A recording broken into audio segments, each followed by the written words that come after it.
اللہ کے نام سے شروع جو بڑا مہربان نہایت رحم والا ہے۔ کسی ملک میں ایک اللہ والے بزرگ رہتے تھے۔ اس ملک میں قحط پڑ گیا، خلقت بھوک سے مر رہی تھی۔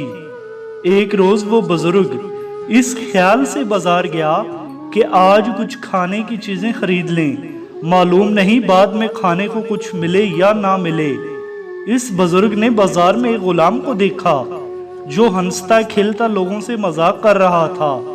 بزرگ ان حالات میں غلام کی حرکات دیکھ کر جلال میں آ گئے۔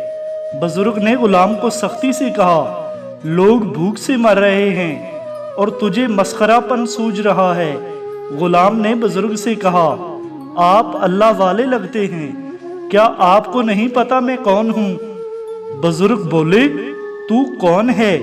غلام نے جواب دیا، میں فلاں رئیس کا غلام ہوں جس کے لنگر سے درجنوں لوگ کھانا کھاتے ہیں۔ کیا آپ کو لگتا ہے جو اس قحط سالی میں غیروں کا پیٹ بھر رہا ہے وہ اپنے غلام کو بھوکا مرنے دے گا؟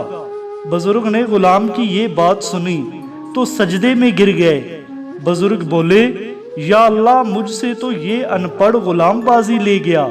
اسے اپنے آقا پر اتنا بھروسہ ہے کہ کوئی غم اسے غم نہیں لگتا، اور میں جو تیری غلامی کا دم بھرتا ہوں یہ جانتے ہوئے بھی کہ تو مالک الملک ہے اور رزاق ہے، میں کتنا کم ظرف ہوں کہ حالات کا اثر لے کر نا امید ہو گیا۔